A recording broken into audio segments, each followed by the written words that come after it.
দিনটাকে পদ্মজার অলক্ষণে মনে হচ্ছে। সকালে উঠে দেখলো লাল মুরগিটার একটা বাচ্চা নেই। নিশ্চয় শিয়ালের কারবার। রাতে মুরগি খোপের দরজা লাগানো হয়নি।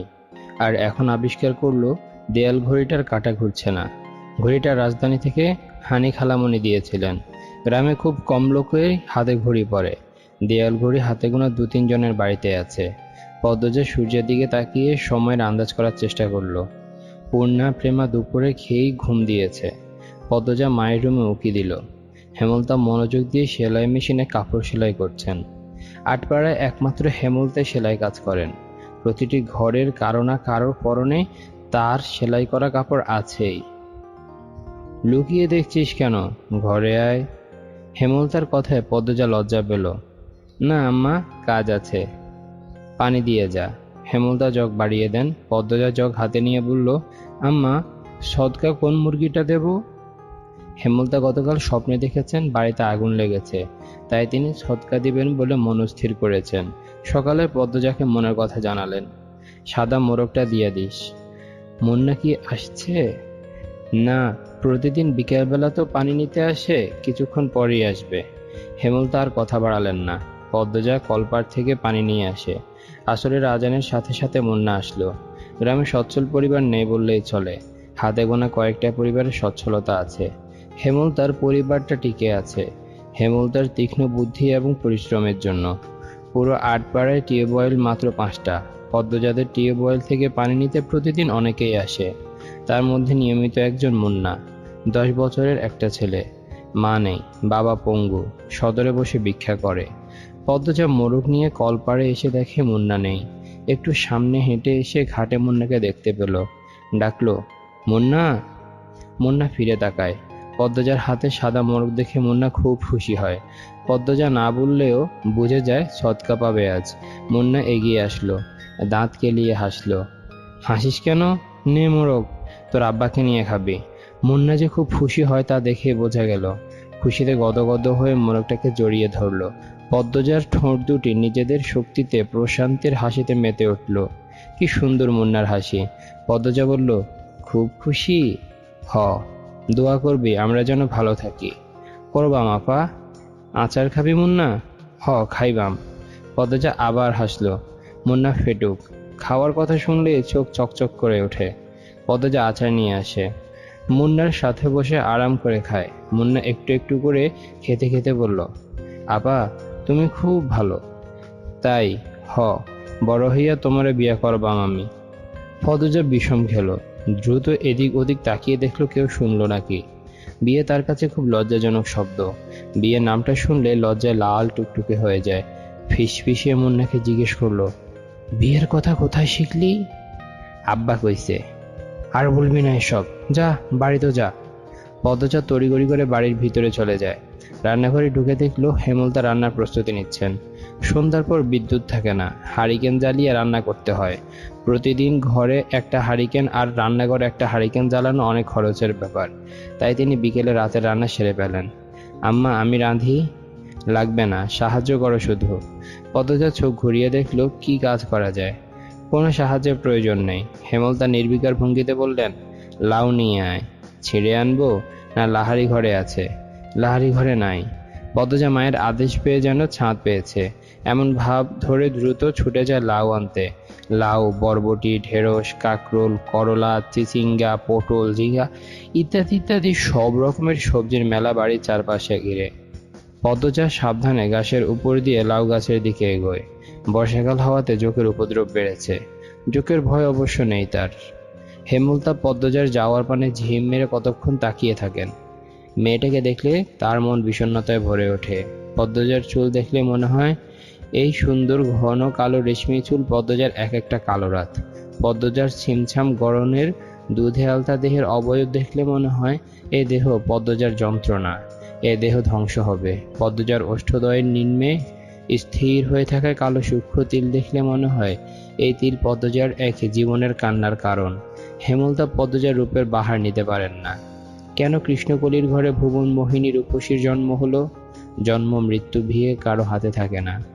যদি থাকতো, হেমলতা মোর্শেদকে বিয়ে করতেন না এবং পদ্মজার মতো রূপসীর জন্ম দিতেন না। আল্লাহর কাছে রূপসী মেয়ে ভুলেও চাইতেন না। হেমলতার বুক ছিঁড়ে দীর্ঘশ্বাস বেরিয়ে এলো। আজ শুক্রবার, স্কুল নেই। ফজরের নামাজ পড়ে 3 বোন পড়তে বসেছে। প্রেমা নামাজ পড়তে চায় না, ঘুমাতে চায়। হেমলতার মারের ভয় নামাজ পড়ে। সে ঝিমুচ্ছে আর পড়ছে। তা দেখে পদ্মজা আর পূর্ণা ঠোঁট টিপে হাসছে।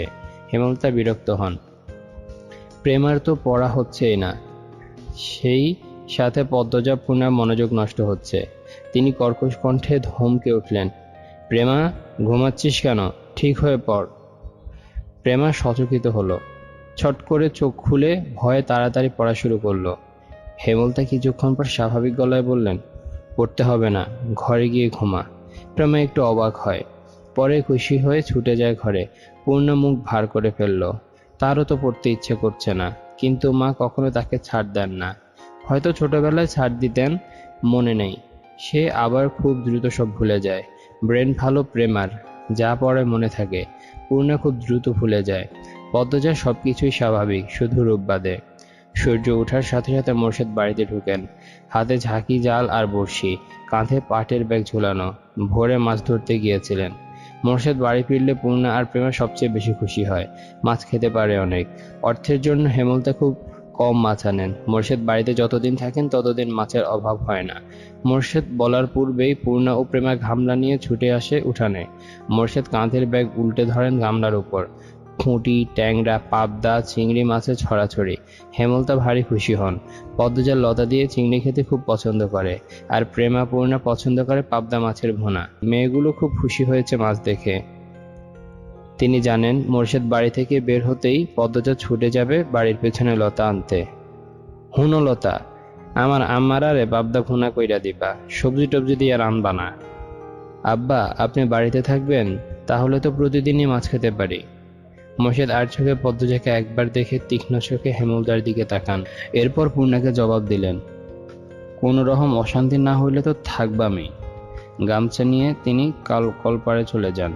পদ্মজার মুখটা ছোট হয়ে যায়। প্রতিবার বাড়ি ছাড়ার পূর্বে মোর্শেদ পদ্মজাকে রাগে কটু কথা শোনান। তখন হেমলতা মোর্শেদকে শাসান।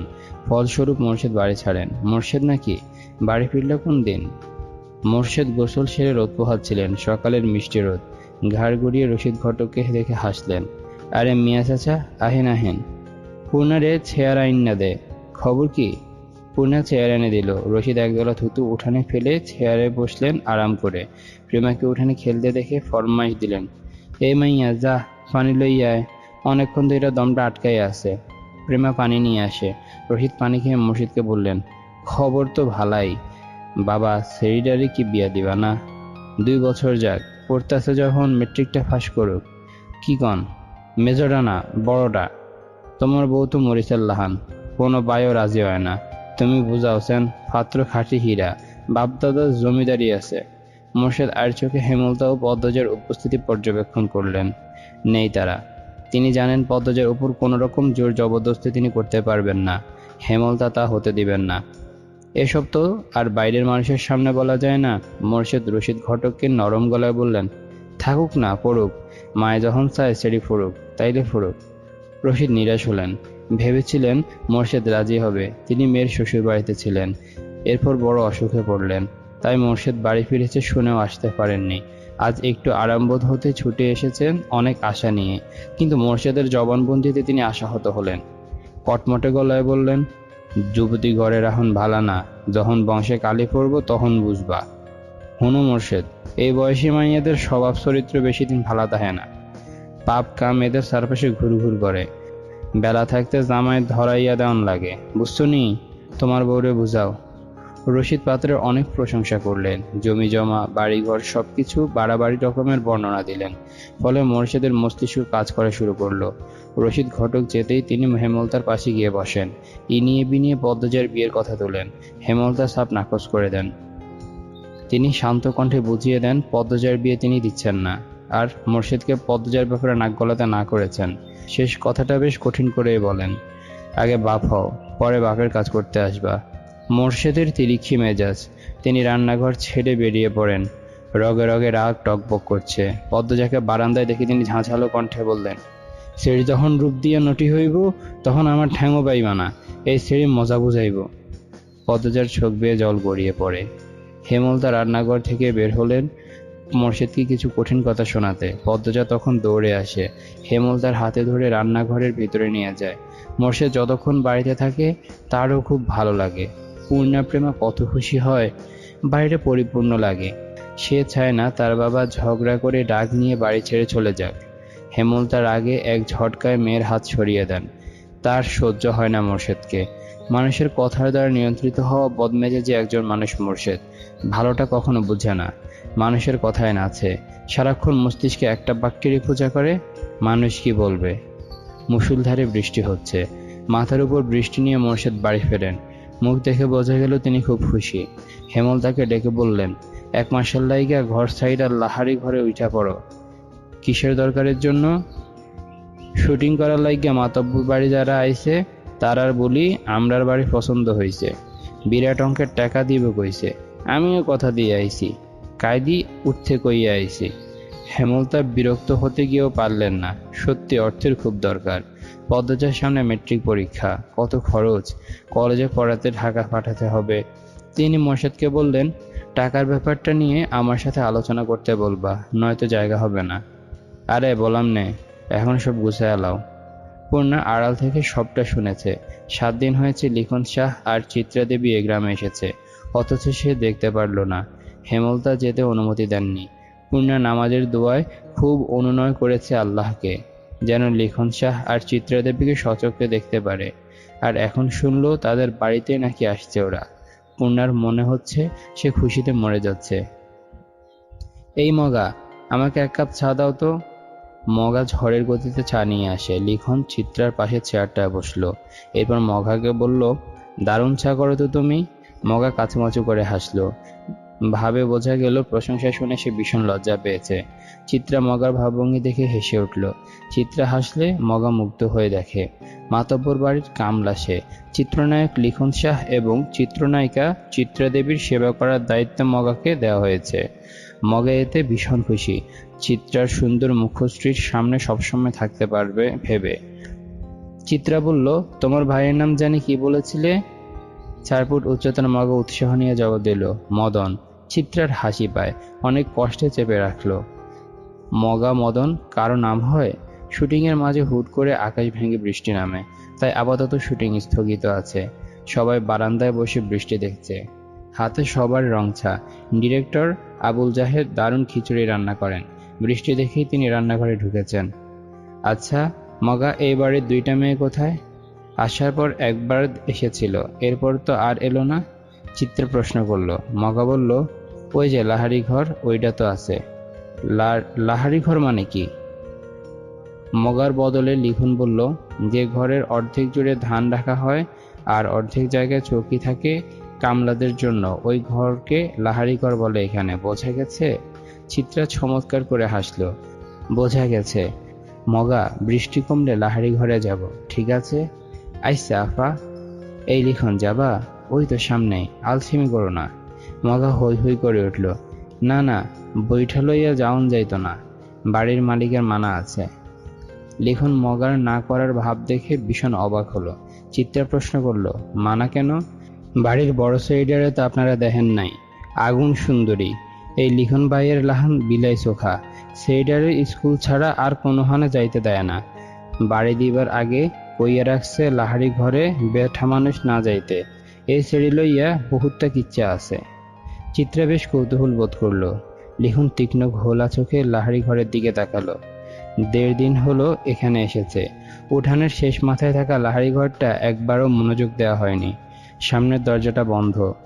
2টো ছোট মেয়ে এসেছিল ঘরটার ডান পাশ দিয়ে। ঘরটার ডানে বামে পিছনে গাছপালা। বাড়িটা পুরনো হলেও দারুণ। তবে এই মুহূর্তে তার অন্য কিছুর প্রতি তীব্র কৌতূহল কাজ করছে। গল্পটি কেমন লাগছে অবশ্যই জানাবেন। আর যারা এখনো চ্যানেলটি সাবস্ক্রাইব করেননি, সাবস্ক্রাইব করে বেল আইকনটি প্রেস করে দিবেন, যাতে এই গল্পের পরবর্তী আপডেটগুলো খুব দ্রুত আপনি পেয়ে যান। আর এছাড়াও আমার চ্যানেলে আর কোন ধরনের গল্প আপনারা পড়তে চান, শুনতে চান তা অবশ্যই জানাবেন। ধন্যবাদ সবাইকে। আল্লাহ হাফেজ।